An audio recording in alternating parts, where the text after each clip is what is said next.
Pada kesempatan kali ini kita akan mempelajari satu sejarah penting dalam kehidupan bangsa Israel, yaitu peristiwa kehancuran kota Yerusalem dan Bait Allah oleh Jenderal Titus pada tahun 70 Masehi sebagai sebuah penggenapan terhadap nubuatan Yesus yang dicatat di dalam kitab Injil.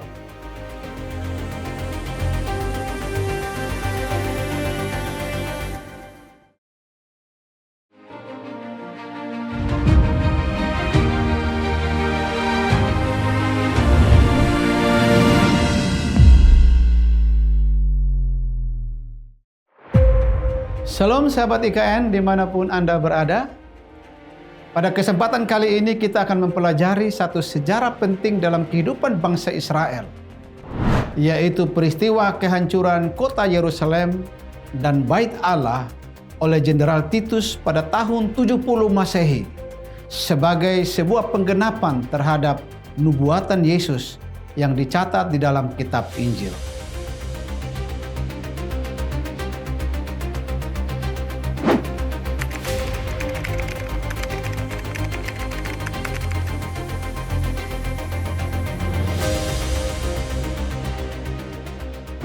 Yerusalem bukan sekedar sebuah kota bagi bangsa Israel. Yerusalem adalah pusat iman dan keagamaan Yahudi, pusat identitas nasional, dan pusat kehadiran Allah menurut pemahaman Perjanjian Lama. Di tengah kota itu berdiri Bait Allah yang diyakini sebagai tempat di mana nama Tuhan berdiam dan tempat umat Allah datang mencari Tuhan. Sejak zaman Daud dan Salomo, Yerusalem dipandang sebagai kota pilihan Tuhan. Karena itu bagi orang Yahudi abad pertama, kehancuran Yerusalem dan Bait Allah bukan hanya bencana politik, melainkan tragedi teologis yang mengguncangkan seluruh fondasi iman mereka. Pada abad pertama Masehi, Palestina berada di bawah kekuasaan Kekaisaran Romawi. Meskipun Kaisar Roma mengizinkan orang Yahudi menjalankan ibadah mereka, tekanan politik dan ekonomi menimbulkan ketegangan yang terus meningkat. Herodes Agung yang memerintah dari tahun 37 sampai tahun 4 sebelum Masehi membangun kembali Bait Allah dengan sangat megah. Renovasi besar-besaran itu dimulai sekitar tahun 20 sebelum Masehi dan masih berlangsung sampai pada zaman Yesus. Bait itu menjadi salah satu bangunan paling indah di dunia kuno. Di dalam Injil Matius pasal 24, Injil Markus pasal 13, dan juga Injil Lukas pasal 21, dicatat bahwa Yesus keluar dari Bait Allah bersama murid-muridnya. Para murid dengan penuh kekaguman menunjuk pada keindahan bangunan itu. Namun Yesus menyampaikan perkataan yang sangat mengejutkan. Yesus berkata akan datang harinya di mana tidak ada satu batu pun akan dibiarkan terletak di atas batu yang lain. Semuanya akan diruntuhkan. Dalam Injil Lukas, Yesus bahkan menangisi Yerusalem dan berkata bahwa musuh akan mengepung kota itu, merobohkan tembok-temboknya, dan tidak akan membiarkan satu batu pun tinggal di atas batu yang lain. Karena kota itu tidak mengenal saat Allah melawatnya. Nubuat ini bukanlah kata-kata simbolis belaka. Yesus menggambarkan kehancuran nyata, pengepungan militer, kelaparan, pembantaian, dan keruntuhan total. Yesus menghubungkan kehancuran itu dengan konsep penghakiman dalam Perjanjian Lama. Seperti dahulu Yerusalem dihancurkan oleh kerajaan Babel karena ketidaktaatan umatnya, demikian pula Yerusalem abad pertama akan mengalami kehancuran karena menolak Sang Mesias. Dengan demikian nubuat Yesus memiliki dua dimensi, yaitu dimensi historis, yaitu kehancuran nyata kota Yerusalem dan Bait Allah, dan juga dimensi teologis, yaitu penggenapan rencana Allah serta peralihan dari sistem ibadat Bait Allah ke kepada Kristus sebagai bait yang sejati.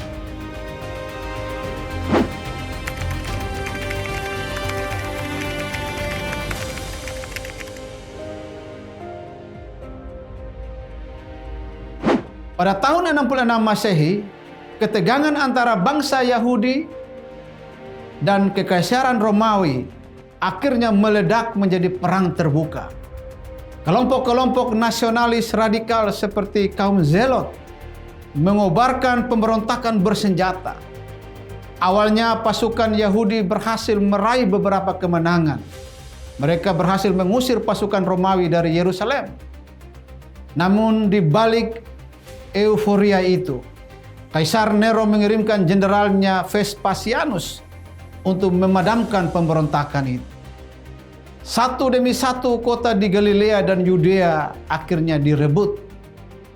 Pada tahun 69 Masehi, Vespasianus dipanggil kembali ke Roma dan tugas menaklukkan Yerusalem diserahkan kepada Titus. Pada musim semi tahun 70 Masehi, pasukan Romawi mengepung kota Yerusalem dengan kekuatan penuh. Kota Yerusalem pada waktu itu dipenuhi oleh para peziarah pada hari raya Paskah. Pasukan Romawi membangun tembok pengepungan mengelilingi kota, memutus semua jalur keluar masuk. Dari segala arah Yerusalem dikepung. Tidak ada makanan, tidak ada air, tidak ada pertolongan. Di dalam tembok, kelaparan mulai melanda dengan dahsyat. Sejarawan Yahudi yang bernama Flavius Josephus mencatat kondisi ini dan mengisahkan kisah tentang seorang ibu yang sampai memakan anaknya sendiri karena kelaparan yang begitu hebat. Dan keadaan seperti ini belum pernah terjadi di dalam sejarah Israel sebelumnya. Sampai-sampai Jenderal Titus tidak sanggup menahan air matanya dan meminta agar pasukan Yahudi menyerah. Akan tetapi permintaan itu ditolak. Di dalam kota, faksi-faksi Yahudi justru saling berperang, sehingga pertikaian internal di dalam masyarakat Yahudi memperlemah pertahanan dan juga mempercepat kehancuran. Akhirnya tembok Yerusalem runtuh satu demi satu. Pasukan Romawi masuk ke dalam kota dan melakukan pembantaian besar-besaran. Darah mengalir di jalan-jalan. Banyak orang disalibkan di luar tembok kota Yerusalem. Puncak tragedi terjadi ketika pasukan Romawi menyerbu kompleks Bait Allah. Meskipun Jenderal Titus ingin menyelamatkan bait suci itu, namun api yang dilemparkan oleh prajurit Romawi menyulut dan membuat kebakaran yang besar. Api dengan cepat membakar bangunan suci itu. Emas yang melapisi bait Allah meleleh dan mengalir di antara celah-celah batu. Untuk mengambil emas itu, para tentara Romawi merobohkan batu-batu satu persatu. Dengan demikian secara harafiah digenapilah perkataan Yesus bahwa tidak satu batu pun akan dibiarkan terletak di atas batu yang lain. Bait Allah dihancurkan total, sama seperti bait Allah pertama yang didirikan oleh Salomo dihancurkan oleh kerajaan Babel dan Nebukadnezar. Yerusalem dibakar, bait Allah diratakan, dan pusat ibadah Israel lenyap. Menurut Flavius Josephus, sekitar 1 juta orang Yahudi tewas dalam pengepungan dan kehancuran Yerusalem pada saat itu. Puluhan ribu lainnya ditawan dan dijual sebagai budak ke seluruh wilayah Kekaisaran Romawi. Dengan runtuhnya bait Allah, sistem korban berhenti total.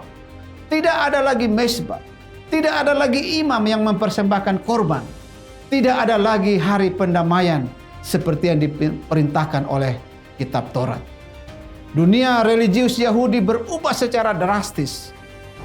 Peristiwa ini bukan hanya kehancuran sebuah kota, melainkan runtuhnya pusat teologi dan pusat liturgi Perjanjian Lama.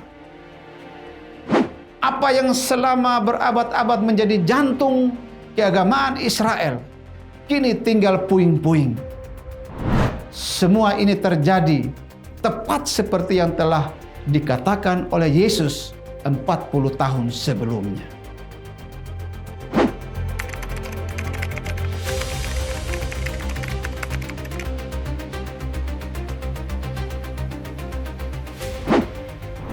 Yesus tidak hanya menubuatkan kehancuran Yerusalem sebagai peristiwa sejarah, tetapi juga sebagai tanda penghakiman Allah dan peralihan zaman.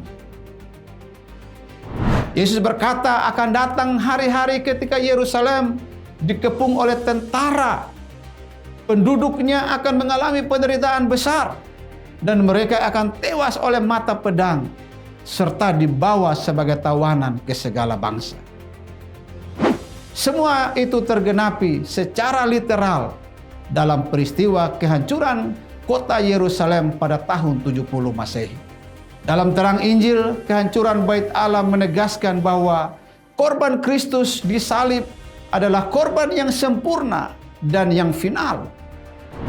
Yesus sendiri pernah berkata, "Rombak Bait Allah ini, dan dalam 3 hari aku akan mendirikannya kembali." Yang dimaksudkannya adalah tubuhnya sendiri. Dengan demikian, Kristus adalah Bait Allah yang sejati. Di dalam Dia, manusia dapat berjumpa dengan Allah tanpa perantara sistem ritual yang lama. Kehancuran Yerusalem tahun 70 Masehi juga menandai peralihan dari pusat ibadah yang terikat pada satu lokasi geografis kepada ibadah di dalam roh dan kebenaran yang berpusat pada Kristus dan tersebar ke seluruh dunia melalui gereja Tuhan. Secara eskatologis, peristiwa kehancuran Yerusalem ini juga menjadi gambaran awal penghakiman yang terakhir. Yesus mengajarkan bahwa seperti Yerusalem tidak luput dari penghakiman karena menolak Mesias, demikian juga dunia tidak akan luput dari penghakiman jika mereka menolak Kristus. Bagi gereja Tuhan saat ini, kehancuran Yerusalem menjadi peringatan serius bahwa keagamaan lahiriah tanpa pertobatan sejati tidak akan menyelamatkan. Bait Allah yang megah tidak dapat melindungi bangsa yang keras hatinya. Yang menyelamatkan manusia hanyalah iman kepada Kristus dan ketaatan kepada firman. Peristiwa ini juga sekaligus menghibur orang percaya bahwa nubuat Yesus tergenapi secara tepat, menunjukkan bahwa perkataan Yesus dapat dipercaya. Jika nubuat tentang kehancuran Yerusalem digenapi dengan begitu akurat, maka janji-janjinya tentang keselamatan, kebangkitan, dan kehidupan kekal pun pasti akan digenapi. Akhirnya kiranya pembahasan ini dapat memberkati kita semua. Tuhan Yesus memberkati. Salam.